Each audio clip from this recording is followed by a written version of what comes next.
דויטש. שירי. מאיה ורדי. אני מנהלת להקת מחול החל מהשנה. הלהקה בשבילי הכל, היא עוד בית, והמחול הוא, מאז שאני זוכרת את עצמי אני רוקדת, אז זה סתם החיים מבחינתי.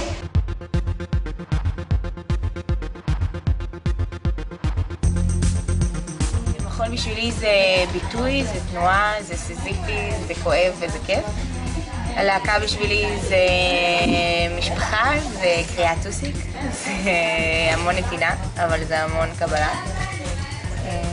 זהו, המון כיף.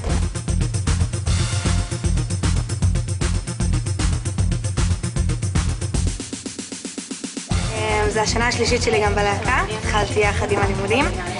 מחול בשבילי זה להיות מי שאני באמת, יכולת לבטא את עצמך, גם בלב, גם בחוץ.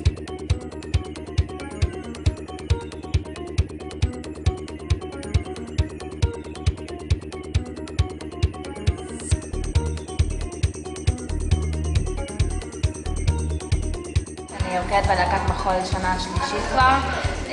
למה אני רוקדת? אני אוהבת את זה, זה בנשמה שלי כבר המון שנים, והלהקה בשבילי זה כבר הבית.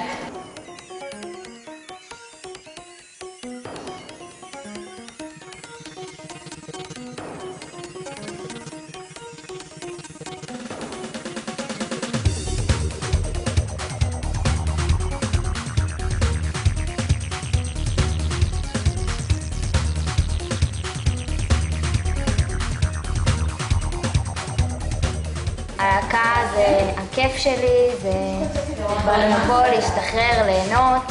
בכלל מחול זה דבר שמאוד חשוב לי ומאוד כיף לי, נותן לי תחושה טובה. זה משהו שמתחברת אליו, אופן שחרור, הבעת רגשות, הכל ביחד.